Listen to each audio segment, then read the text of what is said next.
Thank you so much for your inspiring comments.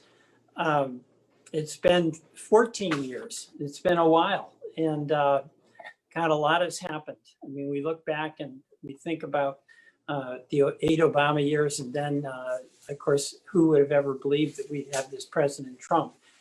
And one of the reasons why I think it's so important about your candidacy and campaign and serving as governor is just what you described. You know, we've got this coronavirus, and we've got to deal with it. We've got to get the health care.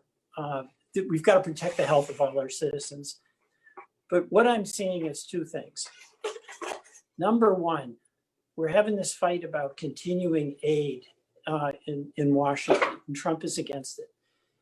And every item that you mentioned is a vulnerability that a lot of Vermonters have. And what we know in the economy, even with COVID, is that some folks are doing okay. They can work at home, they can work remotely.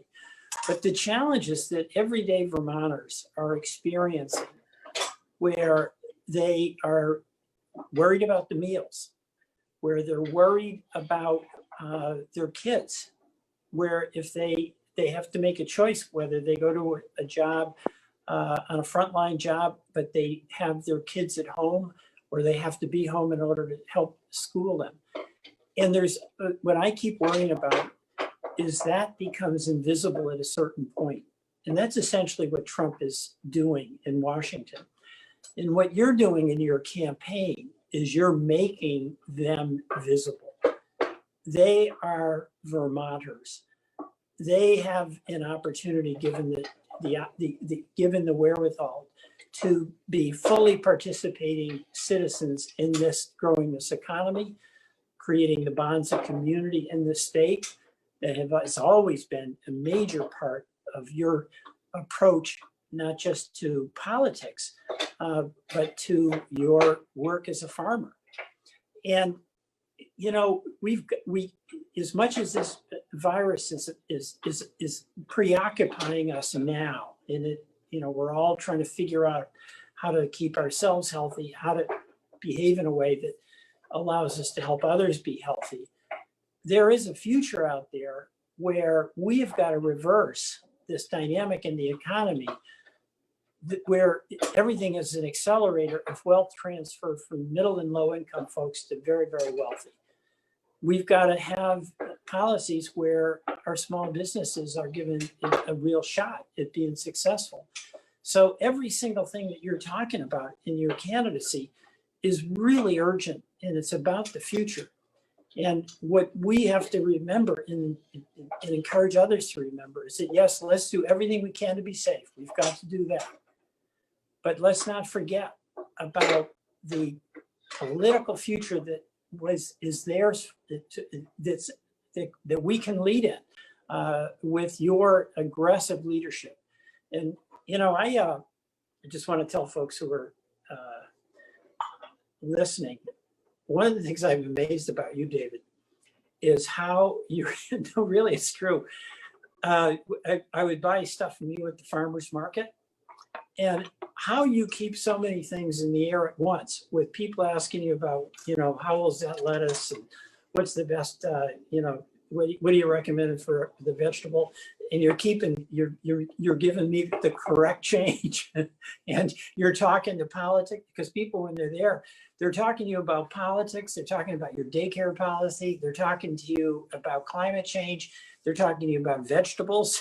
And it's like you're at work. And, you know, I say this quite seriously. I say it with a lot of affection, because I appreciate only in Vermont would we have a candidate for governor who's selling produce that he harvested from the ground just a few hours earlier. But there's something deeply important about that, and that is the connection that you have to the land and also to the people, and to a sustainable approach to life that is applied whether you're doing your farming or whether you're doing your politics. And, you know, we need that. I mean, we need it in Vermont, but let me tell you, I think we need that in America. I also want to just pay real respect to your energy. You know, for you, it's just the high speed that you operate on. But where does one get Zuckerman-like energy? Well, I think it's deep inside a person who just loves doing what he's doing. I mean, you love the state, you love your family, you love the people. But as exhausting as it is, it provides you with energy. You know, cultivating the land, talking to voters, putting effort into getting a good public policy advanced. The challenge of taking on big challenges, you know, like climate change, like getting a social safety insurance program in Vermont and in this nation that we all know COVID has really revealed that we need. You know, healthcare for all when you need it, childcare, paid family leave. I mean, these things have been essential in COVID. And how is it that some people have it and some nations have it, but we don't? And it can be done because it is being done in other places, in other countries where the politics has allowed it to happen. So that energy that you put into planting seeds is energy that you put into planting ideas.